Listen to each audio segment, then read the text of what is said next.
तो ये सारथी ग्रीन क्या है और कैसे आपको लगा कि मुझे सारथी ग्रीन की शुरुआत करनी है? सारथी ग्रीन का जो जन्म हुआ वो एक्सीडेंट से हुआ।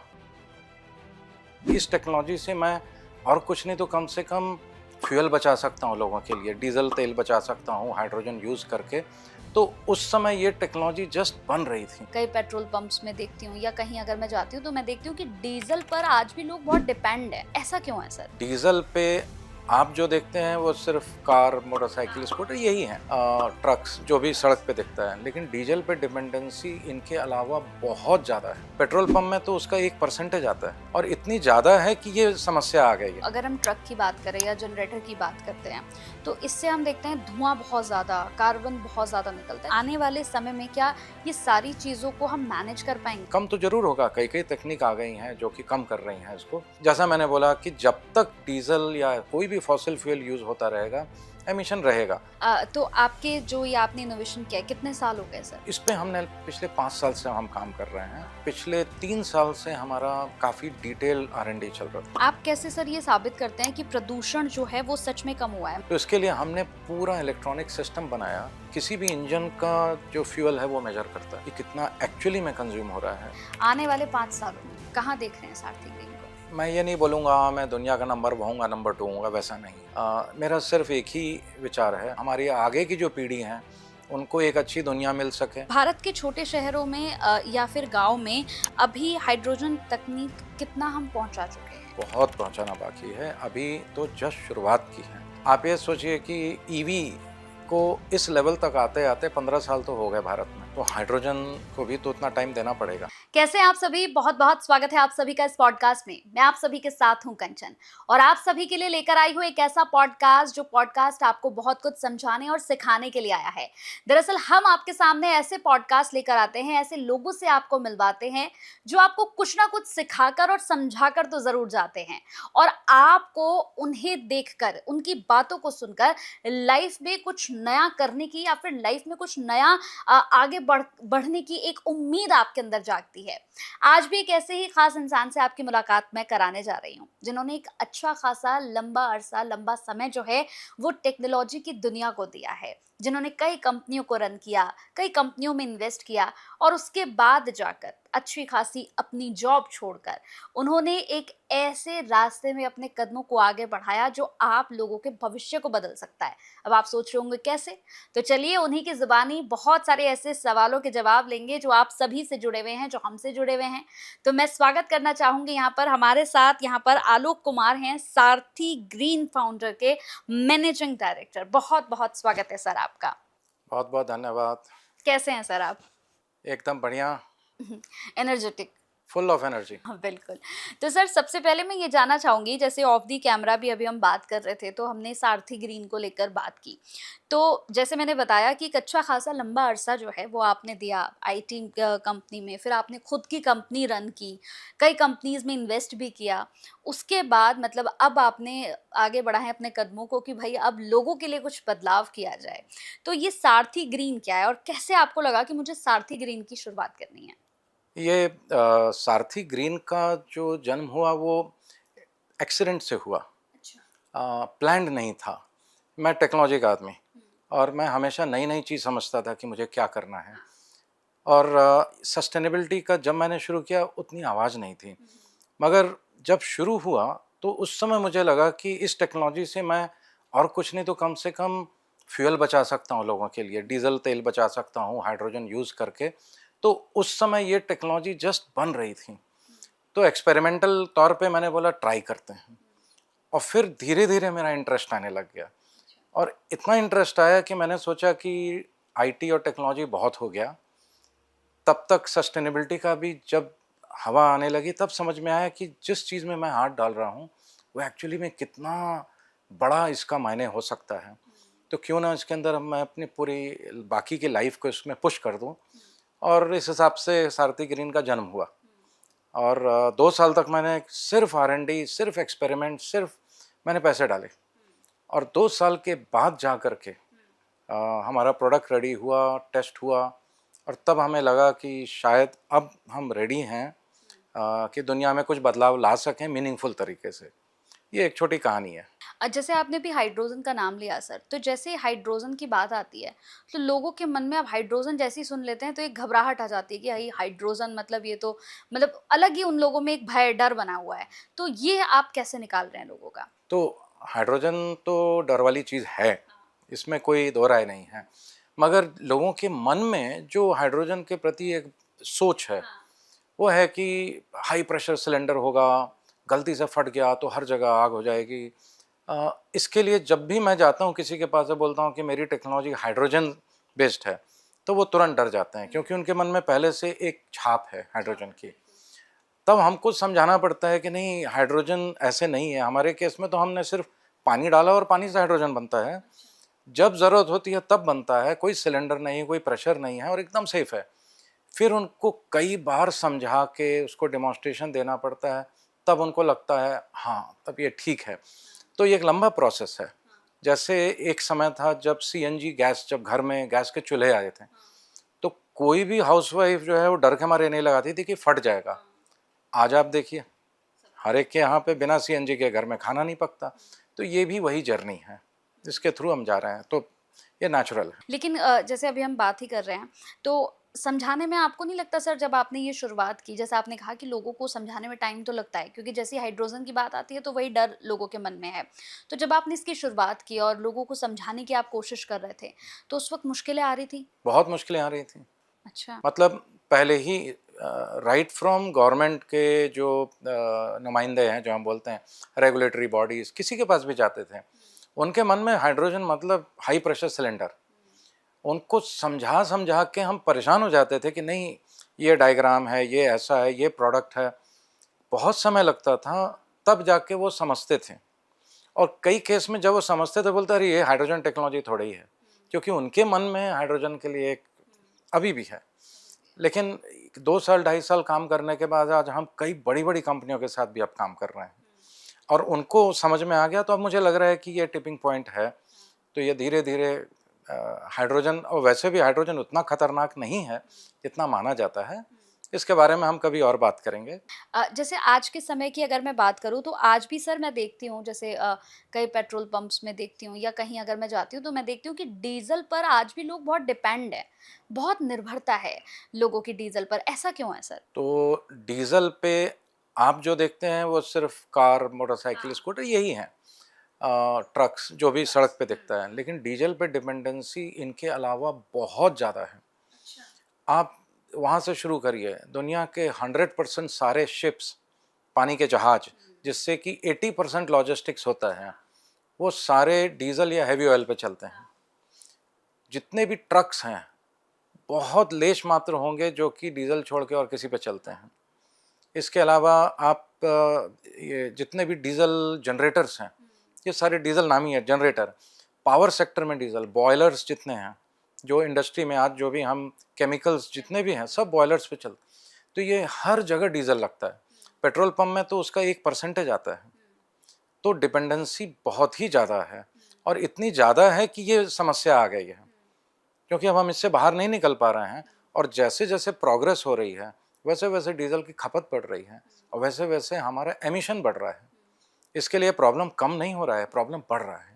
और हम इसको रोकने के लिए ट्राई कर रहे हैं बहुत कुछ कि नया नया लेके आए, लेकिन अभी लंबा टाइम स्ट्रगल है। लगेगा, हाँ, बिल्कुल मैं वही कहने वाली थी कि टाइम लगेगा। टाइम लगेगा, टाइम लगेगा। जैसे अगर बहुत से लोग सोचते हैं सर कि ईवीएस या फिर हाइड्रोजन गाड़ियाँ जो हैं, वो जल्द ही डीज़ल को हटा देगी। क्या ये आपको लगता है ऐसा हो पाएगा? अभी मैंने वही बताया कि टाइम लगेगा। आप ईवी की बात करते हैं, ईवी जो है वो बैटरी पे चलती हैं। बैटरी चार्ज होती है ग्रिड पावर से, ग्रिड पावर बनता है कोल से। अब आप ये सोचिए कि हमने कोयला से वहाँ कार्बन डाइऑक्साइड एमिट किया, तो यहाँ बैटरी चार्ज करके हम बोल रहे हैं कि ईवी क्लीन है। तो ईवी क्लीन नहीं है, हमने सिर्फ कार्बन को कहीं और शिफ्ट कर दिया। वैसे ही हाइड्रोजन जब हम बनाते हैं तो वही पावर लेते हैं। जब तक ग्रिड पावर पूरी तरह ग्रीन नहीं होगा, ईवी और हाइड्रोजन भी ग्रीन नहीं होगा। इसके लिए ग्रीन हाइड्रोजन अलग इनिशिएटिव है।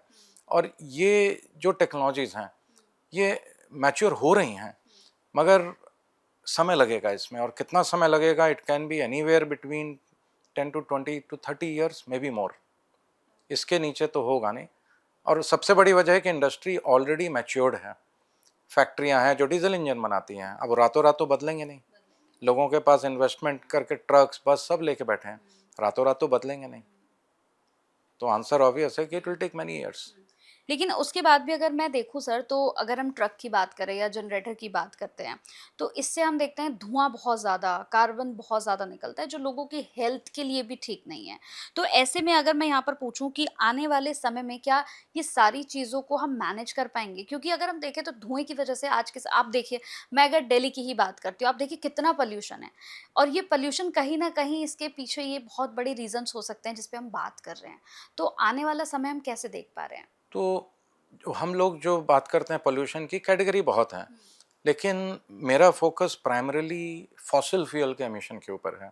फॉसिल फ्यूल यानी डीजल, पेट्रोल, इस तरह के जो भी तेल हैं, जिनका कि योगदान एमिशन में बहुत ज़्यादा है, बहुत ज़्यादा है। तो आने वाले समय में ये कम तो ज़रूर होगा, कई कई तकनीक आ गई हैं जो कि कम कर रही हैं इसको, मगर जैसा मैंने बोला कि जब तक डीजल या कोई भी फॉसिल फ्यूल यूज़ होता रहेगा, एमिशन रहेगा।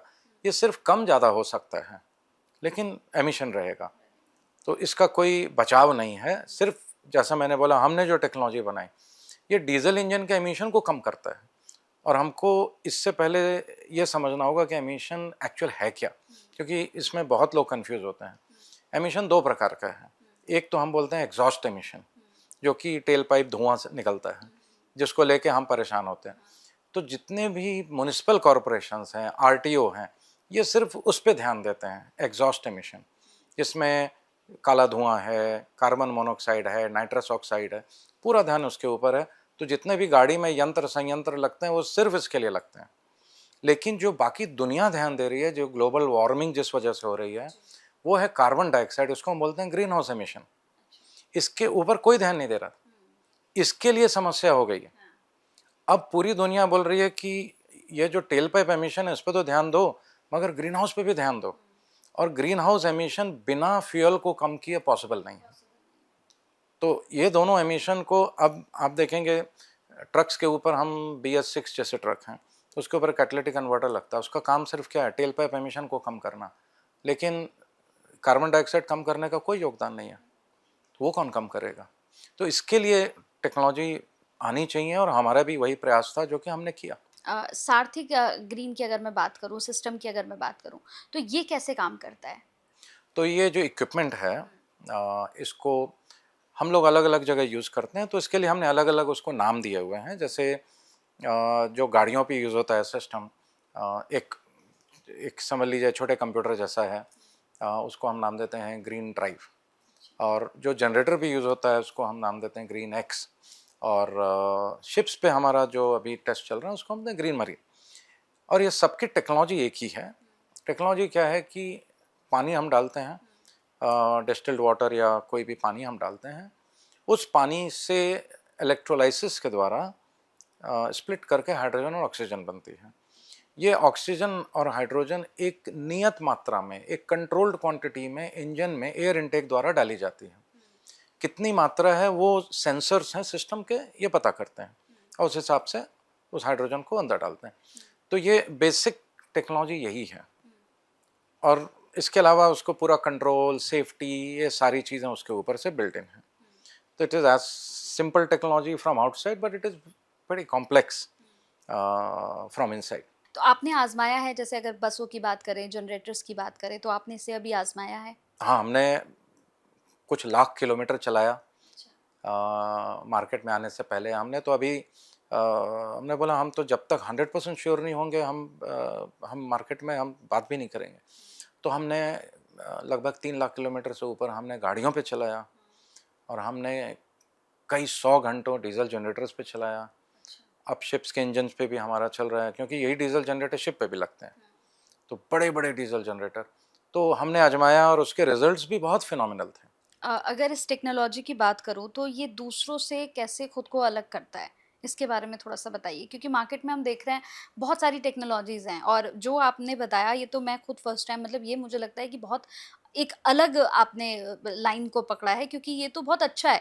क्योंकि हम देख रहे हैं ना सर डीज़ल की वज़ह से, पेट्रोल की वज़ह से हम बहुत प्रॉब्लम्स देख चुके हैं अभी तक जो लगातार हो रही है। तो आपने जो ये इनोवेशन किया है तो मुझे लगता है कि इसके लिए तो लोगों को अवेयर वाक़ई होने की ज़रूरत है। लेकिन ये खुद को एकदम अलग डिफरेंट कैसे बना रहा है? तो इस तरह की टेक्नोलॉजी कुछ है मार्केट में, लेकिन बहुत एक्सपेंसिव हैं, जो कि एक आम आदमी उसको अफ़ोर्ड नहीं कर सकता, एक बिज़नेसमैन अफ़ोर्ड नहीं कर सकता। तो इसको सिंपल टर्म्स में बोलें कि हाइड्रोजन निकालने के कई तरीके हैं। एक तरीका जो हम लोग यूज़ करते हैं वो हम बोलते हैं वेट सेल, यानी गीला सेल। और वेट सेल में क्या है, पानी है, इलेक्ट्रोलाइसिस होकर करके पानी उसमें से गैस निकलती है। वही दूसरे जो अभी यंत्र निकले हैं जैसे हमारा पीईएम, पीएम टेक्नोलॉजी, पेम टेक्नोलॉजी उसको बोलते हैं, उसमें भी हाइड्रोजन निकलती है। वैसे ही ऑक्सीडेशन मेथड करके है, कई टेक्नोलॉजीज़ हैं, लेकिन सारी टेक्नोलॉजीज़ में सबसे cost effective wet cell method है। लेकिन वेट सेल मेथड का प्रॉब्लम क्या था कि बहुत जल्दी ख़राब हो जाते हैं, मेंटेनेंस का बहुत प्रॉब्लम होता है। तो इस वजह से हमको बहुत इसके पीछे मेहनत करनी पड़ी, बहुत रिसर्च किया, वो सारे पेटेंट्स हमने फिर बाद में फ़ाइल किए। नाउ ये जो टेक्नोलॉजी है वो इतनी कॉस्ट इफ़ेक्टिव भी हो गई और इतनी स्टेबल भी हो गई, जिसमें कि दुनिया में कोई भी टेक्नोलॉजी है वो इसके बराबर ही और उससे बेटर है। तो ये जो कॉम्पीटिंग टेक्नोलॉजी आप बोल रहे हैं दुनिया में, ज़्यादा नहीं है, बहुत कम है। और बाकी जो रेट्रोफिट का है, वो रेट्रोफिट दो अलग-अलग तरीके के, एक तो जैसा हम करते हैं, दूसरा है जो कि एग्ज़ॉस्ट गैस से सीधे बाहर लगाते हैं। डीज़ल जनरेटर या कहीं पे भी एग्ज़ॉस्ट गैस आती है, वहाँ लगाते हैं। उस वजह से क्या है कि धुआँ कम हो जाता है, लेकिन उसमें डीज़ल कम नहीं होता, डीज़ल बढ़ जाता है, कम नहीं होता है। तो इसका मतलब वो सिर्फ़ आप ये वातावरण के लिए ठीक है, लेकिन कार्बन डाइऑक्साइड के लिए वो ठीक नहीं है। तो ये अभी भी ये काफ़ी टेक्नोलॉजी अभी मार्केट में इतनी प्रूवन नहीं आई हैं। तो इसके लिए जो हमने सेगमेंट चुना और उसके ऊपर रिसर्च करके, पेटेंट डाल करके, ट्राई करके जो अभी निकाला, ये काफ़ी अलग निकल के आया। Both affordable and highly effective. अभी जितने लोग हमें देख रहे होंगे वो ये सोच रहे होंगे मन में कि जिस इनोवेशन की हम लोग बात कर रहे हैं कहीं मतलब बहुत ज़्यादा एक्सपेंसिव तो नहीं है। जैसे आपने कहा कि कई हैं लेकिन वो बड़े एक्सपेंसिव है, नॉर्मल अगर बिजनेसमैन की बात करूँ तो वो अफोर्ड नहीं कर सकते हैं। तो मैं चाहूँगी कि ये भी आप थोड़ा सा बताइए कि आपका जो ये इनोवेशन है जो आप कर रहे हैं ये भी बहुत एक्सपेंसिव है या फिर लोग अफोर्ड कर सकते हैं? नहीं, नहीं, इंडिया में आप एक्सपेंसिव को कभी सोच ही नहीं सकते बेच सकें, ठीक है? तो वो तो पॉसिबल ही नहीं है।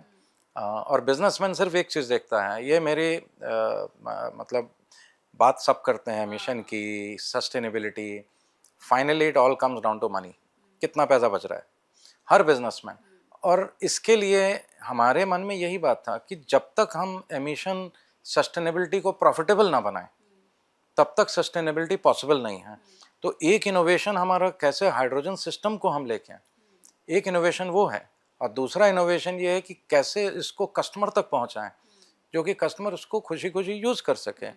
तो एक्चुअली में हम लोगों का सिस्टम वर्ल्ड में सबसे सस्ता है, ओके? बट सस्ता मतलब चीप नहीं है, it is not cheap, it is one of the best system. और इंडियन स्टैंडर्ड्स के लिए बना है, कंप्लीटली मेड इन इंडिया बना है, 100%। अच्छा। तो अब मैं इसके बारे में ज़्यादा क्या बोलूँ, लेकिन हाँ, इट इज़ हाईली अफोर्डेबल और रिटर्न ऑफ इन्वेस्टमेंट होता है, क्योंकि लोग बोलते हैं मेरा तेल कितना बचा, बस उसी पे बात करते हैं। तो अल्टीमेटली यहाँ जितना तेल बचेगा उससे कम ही हमारे को मिलता है, बाकी कस्टमर का प्रॉफिट है। तो आपके जो ये आपने इनोवेशन किया है कितने साल हो गए सर? टेक्नोलॉजी इस पे हमने पिछले 5 साल से हम काम कर रहे हैं। और पिछले 3 साल से हमारा काफ़ी डिटेल R&D चल रहा था, जिसमें हमने पेटेंट भी फाइल किया और ट्रायल्स किए। ट्रायल्स तो हमने कम से कम 100 इंजनों पे किया होगा, हज़ारों घंटों में, हज़ारों लाखों किलोमीटर हर तरह से किया, क्योंकि ये टेक्नोलॉजी ऐसी है कि जब मार्केट में हम जाएंगे, किसी को भी बताएंगे, बिलीव नहीं करता। तो उसको बिलीव कराने से पहले हमें खुद बिलीव होना चाहिए। और इसमें कुछ ह्यूमरस अपडेट्स भी हैं कि हम लोगों ने गाड़ी पे ट्राई किया, ड्राइवर को बोला कि इसमें डिस्टिल्ड वाटर डालना। ड्राइवर तो उन्हें अपना नॉर्मल पिया, उसमें पानी डाल दिया और सिस्टम ख़राब हो गया। ऐसे हमारे 15-16 सिस्टम ख़राब हो गए। अच्छा। तो तब हमको लगा कि ये क्या हो रहा है। तो ड्राइवर से हमने पूछा कि जो टेस्ट ड्राइवर थे, उन्होंने बोला सर हमको पता ही नहीं, पानी तो दोनों एक जैसे दिखते हैं। अब ये प्रैक्टिकल प्रॉब्लम है। और तो और वो डिस्टिल्ड वाटर बोलता मैंने ख़रीदा, उसमें गलत पानी उन्होंने डाल दिया, यानी स्पूरियस वाटर बेचा, वो भी ख़राब हो गया। इसके लिए हमने पूरी टेक्नोलॉजी को वापस से चेंज किया कि ऐसा करो कि इसमें कोई भी पानी हो और आपको आराम से हाइड्रोजन मिले, सिस्टम ख़राब ना। तो इनोवेशन एक बहुत इंटरेस्टिंग जर्नी रही। इसके बारे में फिर कभी और बात करेंगे। अच्छा, जैसे कहते नहीं है कि जब हम किसी भी चीज़ की शुरुआत करते हैं, चूँकि जैसे आपके बैकग्राउंड की अगर बात करूँ तो आईटी में आपने बहुत समय दिया है और इसके अलावा बहुत सारे मतलब अलग-अलग प्रोजेक्ट्स आपके रहे हैं, उसके बाद ये आपका जो प्रोजेक्ट है। मतलब कहते हैं जब हम किसी चीज़ की शुरुआत करते हैं तो 2 तरह की सोच हम लोगों के साथ जुड़ती है सर। एक कहते हैं कि नहीं तुमसे नहीं हो पाएगा और एक होता है कि तुम ही कर पाओगे। तो वो समय भी ज़रूर आया होगा जब लग रहा होगा कि पता नहीं होगा, नहीं होगा, मैं कर पाऊँगा या जो मैं कर रहा हूँ ये ठीक है कि नहीं। तो ये जो समय था ये कैसे निकाला? तो एंटरप्रेन्योरशिप जो हम बोलते हैं, हाँ, स्टार्टअप, हाँ, तो ये स्टार्टअप है, it's one of leading startups in India. Startup के लिए जो एक सबसे बड़ा चैलेंज है, कैश मनी, पैसे। पैसे नहीं है तो स्टार्टअप मुश्किल है। और दूसरा एक अच्छा सॉलिड प्रोजेक्ट और एक लंबी दूरी तक ले जाने की हिम्मत। सच पूछिए तो मैंने 30 साल से ऊपर इंडस्ट्री में बिताया, तो एक्सपीरियंस भी लिया, कई स्टार्टअप हमने खुद के किए और साथ साथ मैंने अपने पास में काफ़ी पैसे भी बचा के रखे थे। इस वजह से मैंने जब सब कुछ मिला जुला के किया तो एक मुझे अंदर से पता था कि मेरे को सक्सेस मिलना है, क्योंकि इतने साल के एक्सपीरियंस के बाद आज मैं कई स्टार्टअप्स को गाइड करता हूँ तो मैं अपने को नहीं कर सकता। तो that way I was very sure, अभी भी मैं श्योर हूँ और अभी मेरे को दिख भी रहा है कि yes, my customers and my patrons are very satisfied. आप कैसे सर ये साबित करते हैं कि प्रदूषण जो है वो सच में कम हुआ है? मतलब इसके लिए कोई डेटा है या फिर कोई सिस्टम आप इस्तेमाल करते हैं? हाँ, तो ऐसा है कि जो दिखता है वो बिकता है, वो वाली बात है। और दिखने के लिए डेटा, तो हमारा जो भी सिस्टम था, हमने बोला हाँ हम तेल कम करते हैं, लेकिन एक्चुअली प्रैक्टिकली होता नहीं है। इश्यूज बहुत होते हैं मार्केट में। कभी कोई तेल चोरी कर लिया, कभी गलत रीडिंग हो गई, कुछ भी हो सकता है। तो इसके लिए हमने पूरा इलेक्ट्रॉनिक सिस्टम बनाया जो कि किसी भी इंजन का जो फ्यूल है वो मेजर करता है अच्छा। कि कितना एक्चुअली में कंज्यूम हो रहा है, और वो पूरा डेटा हमारे क्लाउड पे जाता है। तो ये मेरी जो आईटी इंडस्ट्री का जो एक्सपीरियंस था पिछले 25 साल का, वो मेरे को काम आया, क्योंकि एक फिजिकल हार्डवेयर के साथ में बहुत ही हाईटेक आईटी सिस्टम है पीछे, जो कि हर तरीके का डेटा को कंज्यूम करता है, उस पर आर्टिफिशियल इंटेलिजेंस से ऑटोमेटिक एनालाइज करता है और कस्टमर को अपडेट करता है कि आपका फ्यूल कितना कंज्यूम हुआ, कितना कार्बन डाइऑक्साइड कम हुआ, कितना आपको कार्बन क्रेडिट मिलना चाहिए। सारा एंड टू एंड जो आउटकम है वो, so it is not just a hardware, it's a full solution with focus on sustainability. तो आने वाले समय की बात अगर करती हूँ कि मतलब क्या सोचा है मतलब और क्या कुछ करना है, कहाँ पर पहुँचना है? अगर मैं कहूँ कि अभी हम 2025 में बैठे हैं, आने वाले 5 सालों में कहाँ देख रहे हैं सारथी ग्रीन को? तो मैं ये नहीं बोलूँगा मैं दुनिया का नंबर होऊंगा, नंबर 2 होऊंगा, वैसा नहीं है। मेरा सिर्फ एक ही विचार है कि दुनिया में कैसे सस्टेनेबिलिटी को बेटर करें। जो इतना प्रदूषण हुआ, इतना कार्बन डाइऑक्साइड हुआ, टेम्परेचर बढ़ा, हमारी आगे की जो पीढ़ी हैं उनको एक अच्छी दुनिया मिल सके, और अगर हमारे इन्वेंशन से इस पे कुछ फ़र्क पड़ता है तो मैं अपने आप को सफल मानूंगा। तो आगे बस इसी मूड से जाना है, और दुनिया के हर एक डीजल इंजन के ऊपर में हमें अपना सिस्टम लगाना है या हमारे जैसा सिस्टम लगवाना है, जिससे कि कम से कम कुछ तो प्रदूषण कम हो। भारत को इस दिशा में सर आगे बढ़ाने के लिए अगर मैं पूछूं कि अगर हम भारत को इस दिशा में आगे बढ़ाते हैं तो क्या कुछ ज़्यादा ज़रूरी है इसमें? सरकार की नीति, लोगों की जागरूकता या फिर नया बिज़नेस मॉडल? आगे बढ़ाने के लिए मैं इतना ज़रूर बोलूँगा कि सरकार काफ़ी मेहनत कर रही है इन सारी चीज़ों के ऊपर, वो दिखता भी है विजिबल। कहीं ना कहीं लोअर लेवल पे आते आते ये थोड़ा सा स्कैटर हो जाता है। तो सरकार से हमारा हमारा विचार है, एज एन एक्सपीरियंस्ड एंटरप्रेन्योर कि ये जो इनिशिएटिव हैं इनको और डायरेक्ट किया जाए, जिससे कि दुनिया में जो हम लोग हैं, मेक इन इंडिया का जो कंसेप्ट है, जो मेक इन इंडिया जो भी कंसेप्ट चल रहा है, इस पे अगर बेनिफिट हमको सच में लाना है तो हमको ये बीच के इंटरमीडिएटरीज कम करने होंगे। अगर मैं आपको एक सिंपल एग्जांपल दूं कि सरकार बहुत सारे प्रोजेक्ट्स देती है और हम लोग डायरेक्ट बात करते हैं गवर्नमेंट के साथ में, तो वहाँ पे चीज़ें अच्छी हैं। लेकिन जो स्टार्टअप इंडिया का जो कंसेप्ट चलाया, मल्टी लेयर होके होते, ज़्यादातर लोग हिम्मत हार जाते हैं, अच्छे अच्छे आइडियाज़ जो हैं वो गिर जाते हैं। तो सरकार तो अच्छे काम कर रही है, दुनिया भी बहुत अवेयर हो गई है, स्टार्टअप्स भी बहुत कुछ अच्छा करने लगे हैं। मुझे ऐसा लगता है कि कुछ और समय सबकी समझ में आ जाएगा तो it will start becoming better. जैसे लोगों को अगर अवेयर करने की बात मैं करूँ, लोगों को आपने अवेयर किया इसको लेकर, जब शुरुआत कर रहे थे लोगों को अवेयर कर रहे थे, तो कॉमन लोगों का क्वेश्चन क्या होता था? जैसे मैं ही एक अगर एज एन कहूँ कि मैं जनता के तौर पर अगर तो किस तरह के सवाल आते थे जब आप किसी को समझाने के लिए जा रहे हैं कि मेरा बिजनेस ये है कंचन, तो वो क्वेश्चंस क्या थे? तो सबसे पहला, अलग अलग लोग अलग अलग क्वेश्चन करते हैं। तो जैसे मैं एक ट्रक कंपनी हूँ, ट्रक कंपनी का मालिक हूँ, तो वो सीधे बोलते अरे ये तो बहुत बढ़िया है, लाओ लाओ लाओ लाओ लगा दो, मेरे तो तेल बच जाएगा। अब वो इमीडिएटली उसी एक्सपेक्टेशन में आ जाते हैं कि मेरे तो 10-20-30% तेल कम हो गया तो मेरे पैसे बच गए, जबकि ये सोच गलत है, क्योंकि इसमें ह्यूमन इंटरवेंशन बहुत है, ड्राइवर हैं, सुपरवाइज़र हैं, तेल आगे पीछे होता है, बहुत कुछ होता है। तो वो सिस्टम्स को टच करने के बजाय वो इन्वेंशन पे सीधे बोलते हैं कि आपने जो बनाया उससे मेरा प्रॉब्लम सॉल्व हो जाएगा, वैसा नहीं होता।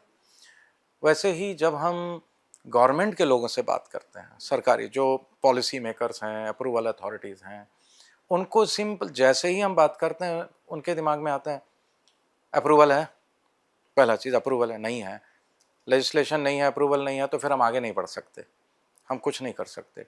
वो वहीं रोक देते हैं, वहीं काट देते हैं। तो ये एक अजीब सा इशू आता है कि मार्केट में डिमांड है, लेकिन जो बॉडीज़ हैं जो इस डिमांड को फुलफिल करा सकती हैं एज अ सपोर्ट, वहाँ पे कहीं ना कहीं ब्लॉकेज आ जाता है। तो अलग अलग लोगों का, स्टूडेंट कम्युनिटी है, नहीं मुझे भी करना, बहुत सारे एंटरप्रेन्योर हैं वो बोलते हैं आपके टेक्नोलॉजी मतलब मुझे चाहिए, समझना है, चोरी करते हैं, इमीडिएटली इसको खोल के कैसे बनाया देखते हैं, ट्राई करते हैं।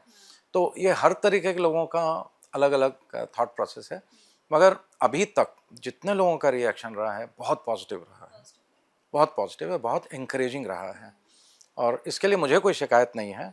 I am very happy. सिर्फ यह है कि मेरी ड्यूटी है लोगों को अवेयर करना, मैं शिकायत नहीं करूंगा इसके बारे में। भारत के छोटे शहरों में या फिर गांव में अभी हाइड्रोजन तकनीक कितना हम पहुंचा चुके हैं, या अभी और पहुंचाना बाकी है? बहुत पहुंचाना बाकी है, अभी तो जस्ट शुरुआत की है। आप ये सोचिए कि ईवी को इस लेवल तक आते आते 15 साल तो हो गए भारत में, तो हाइड्रोजन को भी तो उतना टाइम देना पड़ेगा। तो अभी शुरुआत है, लेकिन स्काई इज़ द लिमिट, और तारों तक पहुंचना है। बिल्कुल। अगर भारत अगले 10 सालों में ग्रीन एनर्जी पर पूरी तरह से चलने लगे, तो कहाँ पर देखते हैं भारत को? ये होगा, होगा। बिल्कुल होगा। मैं अभी आज की गवर्नमेंट को कॉम्प्लीमेंट करता हूँ इस मामले में। ये बहुत सीरियस हैं और उन्होंने बहुत मेहनत की है कि कैसे ग्रीन एनर्जी को यूज़ करें, कैसे लोगों को अवेयर बनाएं। तो ये एक लीडरशिप के ऊपर है, हर तरह के, चाहे वो टॉप लीडरशिप हो, ब्यूरोक्रेट्स हों, या हम जैसे इंडस्ट्रियलिस्ट हों, अभी अवेयरनेस तो है। सिर्फ टेक्नोलॉजी अभी तक कोई इतनी कॉस्ट इफेक्टिव टेक्नोलॉजी बन के निकली नहीं है, या अभी इन द वे है, इसके लिए ही जो टाइम लग रहा है। और मुझे लगता है कि अगले 10 से 15 साल में we will be 70% with green energy. Actually grid का पावर तो वहाँ होगा, इवन डीजल में भी हम लोग काफ़ी कमी ला सकेंगे। अब हमारी टेक्नोलॉजी भी उसी लिए है कि डीजल से जो प्रदूषण हो रहा है उसमें कैसे कमी लाएं, और इमीडिएट कैसे लाएं, आज कैसे लाएं। 10 साल बाद तो बात की बात है। तो गवर्नमेंट की तरफ से, जैसे आपने कहा कि गवर्नमेंट के कई लोगों से जब बात करते हैं तो उनकी तरफ से भी अलग-अलग क्वेश्चंस आते हैं। तो गवर्नमेंट की तरफ से सपोर्ट मिल रहा है आपको? गवर्नमेंट से सपोर्ट बिल्कुल मिलता है। ज़्यादातर इन्विटेशंस आते हैं, काफ़ी कुछ आते हैं, उनकी तरफ से मिलता है। मगर मैं ये ज़रूर बोलूँगा कि बहुत इम्प्रूवमेंट हो सकता है, क्योंकि आज मेरे जैसा एंटरप्रेन्योर है, मेरे पास अपने रास्ते हैं, मीन्स हैं, तो मैं सस्टेन कर सकता हूँ इस तरह की टेक्नोलॉजी। मेरी अपनी फैक्ट्री है, मुझे खर्चे हैं, R&D एक्सपेंसेस हैं, मगर जो बाकी जो छोटे हैं वो सर्वाइव नहीं कर सकते। तो उनके लिए मैं ज़रूर कहूँगा कि इम्प्रूवमेंट्स और हो सकते हैं, जो कि गवर्नमेंट कर भी रही है। इतने बड़े कंट्री में समय लगता है। अच्छा, स्टार्टअप में ना सर फैमिली सपोर्ट की बहुत ज़्यादा ज़रूरत होती है। कहते हैं अगर फैमिली का आपकी सपोर्ट ना हो तो बड़ा मुश्किल हो जाता है, और फिर एक ऐसा स्टार्टअप मतलब जो बिल्कुल ही नया है सबके लिए। क्योंकि ये तो मैंने भी इतने सारे पॉडकास्ट किए हैं, तो आज आपसे जब मुलाकात हुई तो मुझे लगा कि कुछ नया करने को मिलेगा, मतलब ये तो बिल्कुल नया, मेरे एकदम लीग से हट के है। तो फैमिली सपोर्ट कैसा रहा? Fantastic, fantastic rather. मेरी वाइफ मेरे साथ ही डायरेक्टर है, वो केमिस्ट्री एक्सपर्ट है, तो शी ऑल्सो पार्टिसिपेट्स, वो भी मेरे मेरे साथ करती है। मेरा बेटा है, वो तो पढ़ाई कर रहा है, वो जब आएगा अगर उसको इन्वॉल्व होना होगा बिजनेस में। बाकी मेरे जो स्टाफ हैं वही मेरी फैमिली हैं, तो मैं उनके लिए कर रहा हूँ और उनके जैसे हज़ारों लोगों के लिए कर रहा हूँ जो बाद में मेरी कंपनी में ज्वाइन करेंगे। तो मैं सबको एज अ फैमिली ही देखता हूँ और ट्रिमेंडस सपोर्ट है। जैसे बहुत सारे लोग अब स्टार्टअप में, मैं तो ये कहूँगी कि बहुत सारे हमने ऐसे पॉडकास्ट किए हैं जिससे लोगों ने, जैसे जिन्होंने अपना स्टार्टअप किया है, तो मैं हमेशा कहती हूँ कि बहुत कुछ सीखने को मिलता है मेरे पॉडकास्ट से। तो आपसे मिलने के बाद भी मैं ये कहूँगी कि अब जितने भी यंगस्टर्स हैं जो अपना स्टार्टअप करना चाहते हैं, जैसे आपका जो है वो बिल्कुल अलग है, हटकर है, तो बहुत से लोगों के ऐसे आइडियाज़ हैं जो बिल्कुल डिफरेंट है, लेकिन वो घबरा रहे हैं कि करे ना करे, करना चाहिए नहीं करना चाहिए। अब और कई तो लोग सर ऐसे देखे जो सोच विचार करते करते उनके आइडियाज़ ठप हो जाते हैं।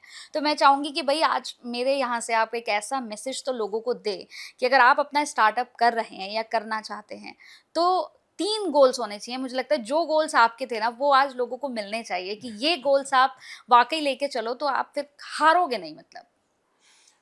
तो मेरे बहुत अच्छे खासे स्टार्टअप को लेके एक्सपीरियंस है। हाँ। बोथ एज एन इन्वेस्टर, मैं खुद स्टार्टअप किया, मैं कंपनियों को लीड किया। लेकिन एक चीज़ समझ में आती है, startup is not meant for everyone. ये बहुत क्लियर है। स्टार्टअप लोग करते हैं, 90% लोग स्टार्टअप इसलिए करते हैं, मैं उससे भी ज़्यादा बोलूँगा, कि स्टार्टअप में मुझे पैसा मिलेगा एंड आई विल ग्रो। इसका मतलब they will put cart before the horse, और वो सबसे पहले गलती होती है। दूसरा, उनको वैसा नहीं करना है, वो बिल्कुल कभी नहीं करना। अगर वो पैसे के लिहाज से स्टार्टअप कर रहे हैं तो ये 100% फेलियर होगा। दूसरा, स्टार्टअप का आइडिया उनका ओरिजिनल नहीं होता है। किसी ने किया तो हम भी करते हैं, हम भी कुछ ट्राई करते हैं। तो आप देखेंगे आईटी की हज़ारों कंपनियां हो गई, कुछ ना कुछ कोई बना रहा है। स्टार्टअप उस आइडिया से कभी नहीं करना है, हमें समस्या को ढूंढना है और समस्या को सॉल्व करके ही वो स्टार्टअप बनेगा। हम इन्वेंट नहीं कर सकते हैं अपने हिसाब से, कि मुझे ऐसा लगता है। ये भी ज़्यादातर स्टार्टअप वो गलती करते हैं, वो कभी भी मार्केट में जाके लोगों से बात करके, इन्वेंट करके, पूछ करके नया आइडिया नहीं लाते हैं। उनको लगता है किसी ने कहा, किसी ने सुना। और कॉलेज में रहते हैं तो एक कंपटीशन होता है, अरे उसको ऐसा हो गया, उसको ऐसा हो गया। और तीसरा जो है फंडिंग, सबसे जो क्रिटिकल पार्ट होता है, फंडिंग मिलती नहीं है। अभी स्टार्टअप्स के लिए बहुत क्लियर बात है, एक टाइम था जब आइडिया पे फंडिंग मिलती थी, अब प्रॉफिट के बाद ही फंडिंग मिलती है। मतलब आपको एक आइडिया को प्रॉफिटेबल बनाना है, उसके बाद फंडिंग मिलेगी। तो आपको ये समझ के चलना है कि आपको इतना दूर चलने के लिए आपके पास खुद की पूंजी होनी चाहिए। नहीं है तो आप अरेंज करो। तो ये एक प्रॉब्लम है, लेकिन गवर्नमेंट भी काफ़ी कुछ अब इसके लिए कर रही है। तो ये एक ट्रांजिशन टाइम है। तो मेरे हिसाब से स्टार्टअप, सब स्टार्टअप नहीं है, लेकिन स्टार्टअप को भी अच्छे लोगों की ज़रूरत होती है। ऐसी कंपनियों को ज्वाइन करें जो स्टार्टअप हैं, वहाँ पे कंट्रीब्यूट करें। Even that is also a fantastic thing what they can do, क्योंकि इट इज़ बोथ वेज। अकेला आदमी नहीं काम कर सकता, हमेशा टीम काम करती है, और मैं पूरी टीम को स्टार्टअप एक्सपर्ट्स मानता हूँ।